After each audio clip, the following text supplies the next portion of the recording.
बिस्मिल्लाहिर्रहमानिर्रहीम। नाज़रीन, मैं हूं आपका होस्ट अहमद सुल्तान और आप देखें हमारा कुरान कानून के साथ। नाज़रीन, इस वक्त मैं मौजूद हूं थाना कोट नजबुल्ला के अंदर, जहां इस वक्त डीएसपी सर्कल खानपुर जमीलुर रहमान और एसएचओ थाना कोट नजबुल्ला सदीक शाह प्रेस कॉन्फ्रेंस कर रहे हैं। आइए आपको लेके चलते हैं प्रेस कॉन्फ्रेंस। जी मोरखा 10/10/2022 को एक सफ्तर नामी शख्स ने बजरिया टेलीफोन एसएचओ कोट नजीबुल्ला को इतला दी कि गांव पडोड़ी में एक कुएं में एक इंसानी डेड बॉडी पड़ी हुई है।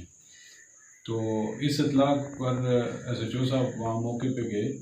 उन्होंने जाके उस डेड बॉडी को बजरिया रेस्क्यू 1112 के ज़रिए हॉस्पिटल में शिफ्ट किया।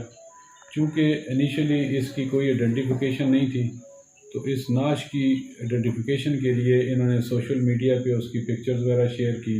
उसके बाद जो करीबी वहाँ पे मसाजिद थी वहाँ पे अनाउंसमेंट्स करवाई।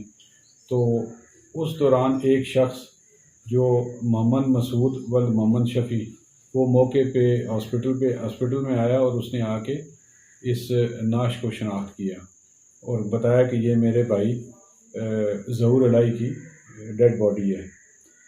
और उसके बयान पे उसने फिर अपने हकीकी जो उसका बहनोई था मोहम्मद इकबाल वल्द मोहम्मद बस्तान, उसके ख़िलाफ़ इसकी कत्ल की दावेदारी की।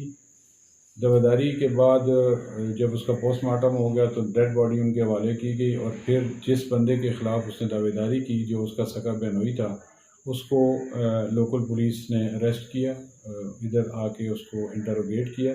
लेकिन ड्यूरिंग इन्वेस्टिगेशन कुछ ऐसे डाउट्स सामने आए, कुछ ऐसी चीज़ें जो सामने आई हैं जिससे ये ज़ाहिर हुआ कि ये कत्ल इसने नहीं किया, बल्कि जो उसका हकीकी मकदूर का हकीकी भाई मसूद है, जो कि पहले इस मुकदमे का कंप्लेनेंट था, अब वो एक्यूज़ड है, उसने ये मर्डर किया है। तो इस शक की बिना पे फिर उसको जब इंटरोगेशन के लिए थाने लाया गया तो ड्यूरिंग इंटरोगेशन उसने अपना जो गिल्ट है उसको मान लिया और अपने जुर्म को कबूल कर लिया। और फिर आज हमने उसे कोर्ट में पेश किया है। तो उसने 164 के बयान में ये एतराफ़ किया है कि जो मैंने अपने भाई को कत्ल किया है।